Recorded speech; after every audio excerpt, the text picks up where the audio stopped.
পিতা পুত্র পবিত্রাত্মার নামে আমেন। তোমরা যারা পরিশ্রান্ত ও ভরাক্রান্ত, সকলে আমার কাছে এসো, আমি তোমাদের বিশ্রাম দেব।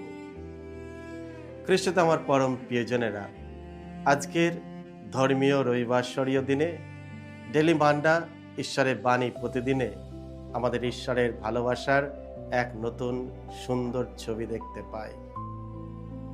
এমন এক ঈশ্বর যিনি অহংকার ও ক্ষমতার প্রদর্শন নিয়ে আসেন না, বরং নম্রতা, কমলতা ও করুণার মাধ্যমে আমাদের কাছে আসেন। আজকে তিনটি পাঠই আমাদের শেখায় সত্যিকারের শান্তি ও বিশ্রাম কোথায় পাওয়া যায়।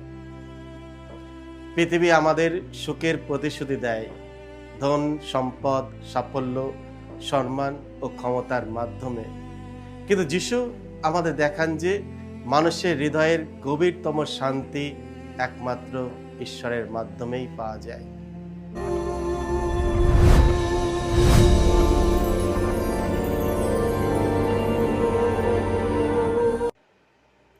খ্রিস্টতে আমার পরম প্রিয়জনেরা, আজ জুলাই মাসের 5 তারিখ, সাধারণকালের চতুর্দশ রবিবার। আর আজকে ডেলি মান্না ঈশ্বরের বাণী প্রতিদিন নেওয়া হয়েছে সাধু মতি রচিত মঙ্গল সমাচার থেকে 11 অধ্যায় 25 থেকে 30 পদ।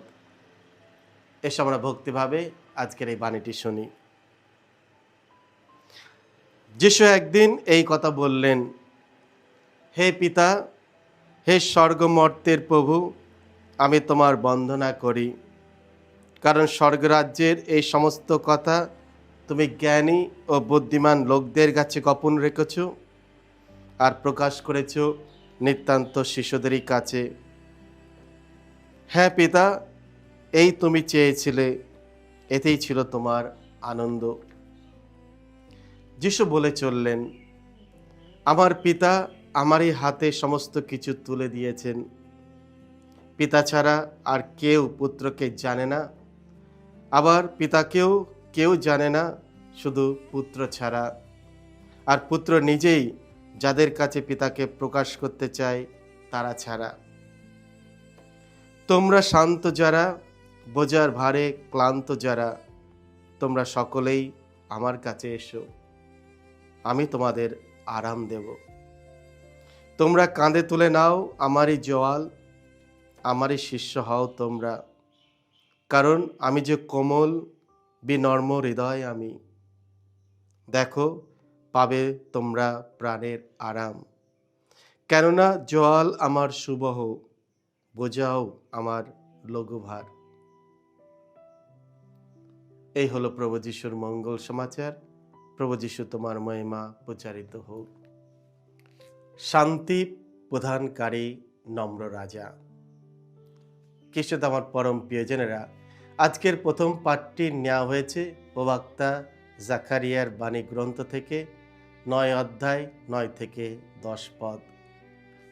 প্রথম পাঠে ভববাদী জাকারিয়া ঘোষণা করেন,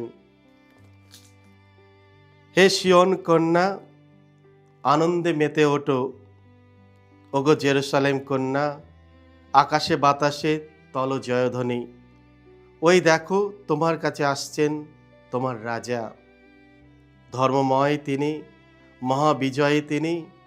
আহা, কত নম্র তিনি, বসে আছেন দেখো একটা গাধারই পিঠে, একটা গাধার বাচ্চারই পিঠে।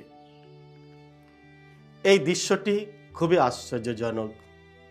সাধারণত একজন রাজা সৈন্যবাহিনী, অস্ত্র ও শক্তির প্রতীক নিয়ে আসেন, কিন্তু ঈশ্বরের রাজা আসছেন একটা গাধার পিঠে চড়ে। তিনি ধ্বংসের রাজা নয়, তিনি শান্তির রাজা। তার শক্তি শত্রুকে পরাজিত করার জন্য নয়, বরং হৃদয়কে সুস্থ করার জন্য। প্রবক্তা জাকারিয়ার ভবিষ্যৎবাণী যিশুর মধ্যে পূর্ণ হয়। তিনি জেরুসালেমে প্রবেশ করেন একজন যোদ্ধা হিসেবে নয়, বরং শান্তির রাজপুত্র হিসাবে। তার রাজ্য প্রতিষ্ঠার হয় ভালোবাসা, ক্ষমা ও দয়ার উপর। আজ আমরা নিজেদের জিজ্ঞাসা করি, আমার হৃদয়ের সিংহাসনে কে রাজত্ব করছে? অহংকার, রাগ, ভয়, উচ্চাকাঙ্ক্ষা, স্বার্থপরতা, নাকি নম্র রাজা স্বয়ং আমাদের প্রভু যীশু খ্রিস্ট? যখন খ্রিস্ট আমাদের জীবনে রাজত্ব করেন, তখন সত্যিকারের শান্তি জন্ম নেয়। আত্মার পরিচালনায় জীবন।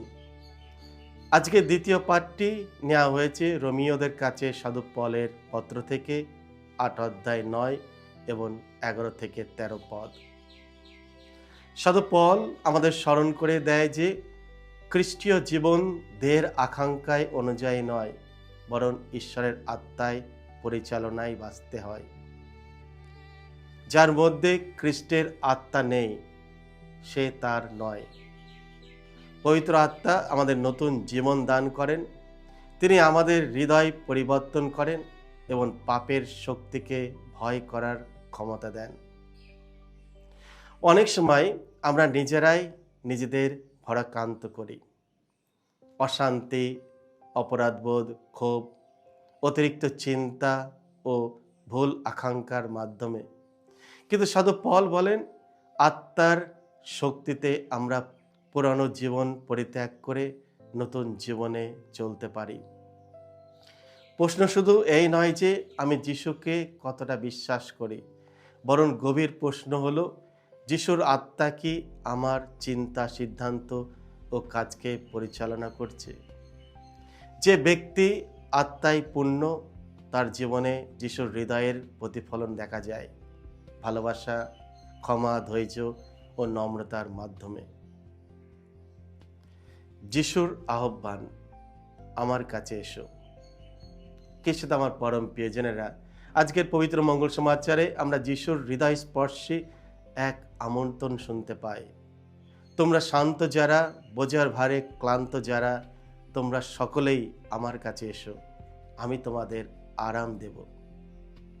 এই বাক্যগুলি যিশুর কোমল ও প্রেমময় হৃদয়কে প্রকাশ করে।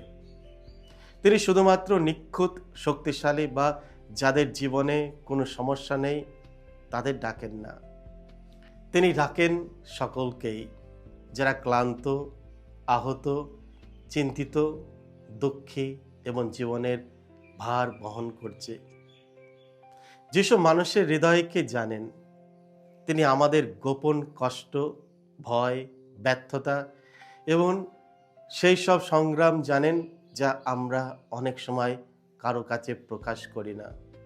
আজকের মঙ্গল সমাচারের প্রথম অংশে যিশু পিতাকে ধন্যবাদ দিয়ে বলেন, হে পিতা, স্বর্গ ও পৃথিবীর প্রভু, আমি তোমার প্রশংসা করি, কারণ তুমি জ্ঞানী ও বুদ্ধিমানের কাছ থেকে এই বিষয়গুলি গোপন রেখেছ এবং শিশুদের কাছে প্রকাশ করেছ। যিশু জ্ঞান ও শিক্ষার নিন্দা করছে না, বরং তিনি মনে করিয়ে দিচ্ছেন যে ঈশ্বরের রহস্য শুধুমাত্র মানুষের বুদ্ধি ও সাফল্য বা মর্যাদার মাধ্যমে বোঝা যায় না।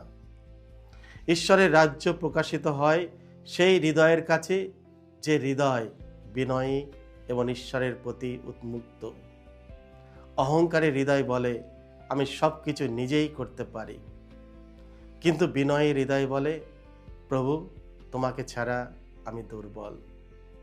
এখানে শিশুদের বলতে বোঝায় সেই সব মানুষদের যারা একটি শিশুর মতো ঈশ্বরের ওপর সম্পূর্ণ ভরসা রাখে। তারা স্বীকার করে যে জীবনের সব কিছু ঈশ্বরের দান এবং প্রকৃত শক্তির উৎস তিনি। তারপর যিশু বলেন, তোমরা কাঁধে তুলে নাও আমার এই জোয়াল, আমার এই শিষ্য হও তোমরা, কারণ আমি যে কোমল বিনম্র হৃদয় আমি। জোয়াল এমন একটি যন্ত্র যা পশুর কাঁধে রাখা হতো যাতে তারা বোঝা বহন করতে পারে। সাধারণত জোয়াল মানে কাজ ও দায়িত্বের প্রতীক, কিন্তু যিশু বলেন তার জোয়াল সহজ এবং তার ভার হালকা। কেন?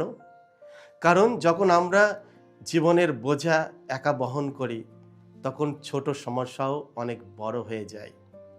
কিন্তু যখন আমরা যিশুর সঙ্গে চলি, তখন তিনি আমাদের সঙ্গে সেই ভার বহন করেন।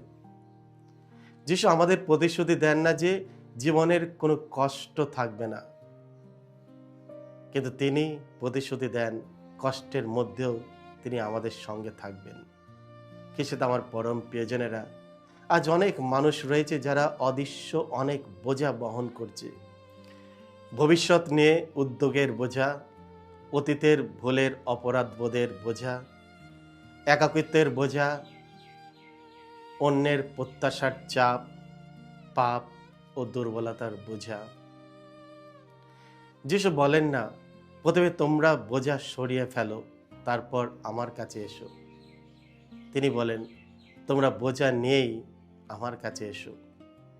তার কাছে আত্মসমর্পণ করার মধ্য দিয়েই আরোগ্য শুরু হয়। এখানে একটি গভীর শিক্ষা রয়েছে। যিশু যে বিশ্রাম দেন তা শুধু শরীরের বিশ্রাম নয়, এটি আত্মার শান্তি। একজন মানুষ অনেক কিছু পেতে পারে, কিন্তু তার হৃদয়ে শান্তি নাও থাকতে পারে।